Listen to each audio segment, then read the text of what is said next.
Let's get into some concealed carry drills you can practice at your home or perhaps your home range. Obviously, if you're practicing at my home, we're talking about dry fire drills, folks. Ammo separated from you in a different room, and you're just going through the motions. Specifically to concealed carry drills, the one I recommend that you really need to work on more than any other concealed carry drill is simply the act of getting your gun out of the holster on target. And obviously you can practice that without any ammo at all, safely at your home, assuming your gun is clear and safe and you've double checked it. So just working on the act of getting your gun out, presenting it out to a target, maybe doing a little bit of dry fire and safely going back to the holster is a process you want to work on. When I get out to the range, what I like to do is simply work on whatever method of concealment I'm going from and try to get a decent, reasonable time standard and hit standard on the target. For instance, right now, I'm carrying a medium-sized gun. It's a Glock 19 in an inside the waistband appendix carry holster. It's an ANR Design holster. It's a vertical, and I can access it real slick. And I've also got a spare mag on my off-body weak side over here to do reloads with. So the drill I'm going to work on is simply establishing a standard for myself to just get out of the holster, get up on target, making sure everything's perfect and smooth, not trying to burn it down with speed. Initially, what I'll do is try to get my baseline, and I really like to use a shot timer for that. If you don't have one of these, you can certainly do it without it, but the shot timer is a great tool because that'll keep you honest and give you a standard to work within.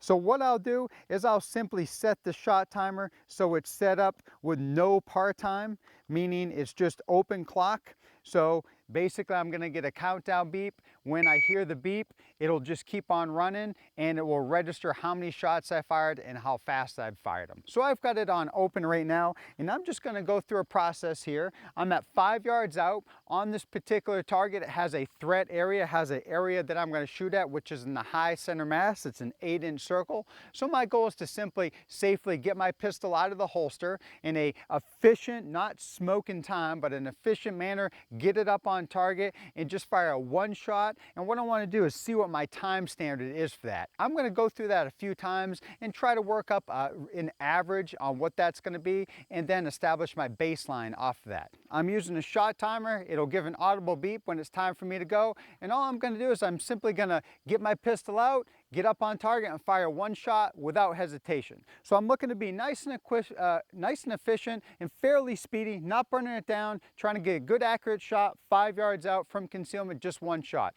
What I'm going to do is I'm going to do that about 3-4 times to try to see about where my time's at, and then that will get me to establish my standard. Looks something like this, just establishing my baseline.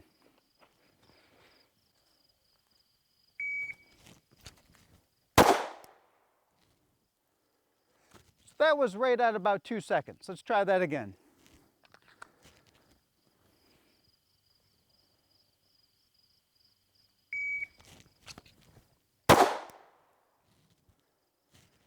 Just under 2 seconds.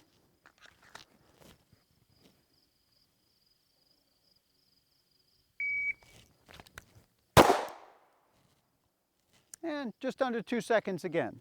So it looks like that 2 second mark is about what I'm going for. Now, if this was open front and I didn't have any concealment garment, I'd probably be shaving a good half a second or so off my time. Typically, I found that a level of concealment is going to add about a half a second. A level of retention is going to add about a half a second. So right now I've got an open top holster with concealment. So if I'm normally drawing, getting my gun out in about a second, second and a half, I'm probably looking at closer to 2 seconds to do it.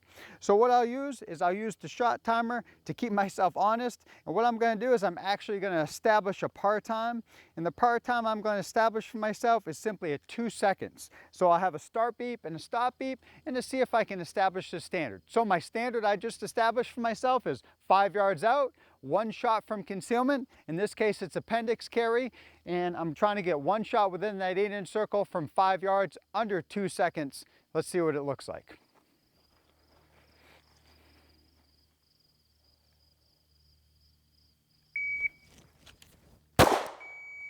And there it is.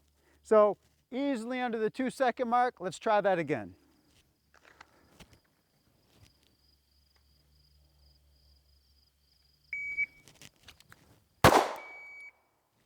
Again, under that 2 second mark, so that's a pretty good standard. Let me try that again.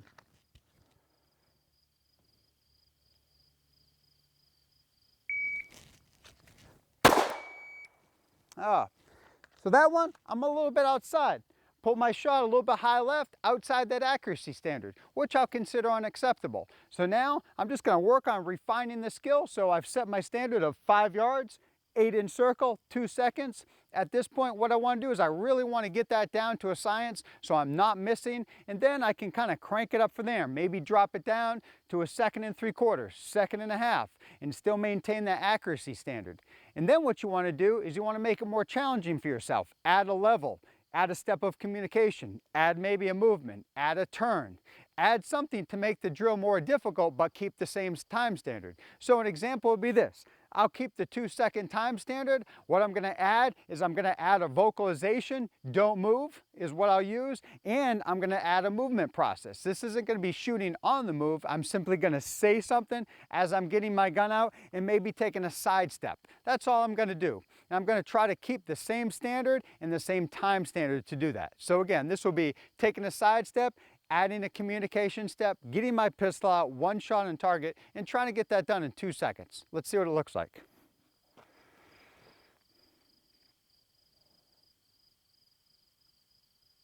Don't move! And there it is. Under 2 seconds, got the hit, not bad. Let's try that again.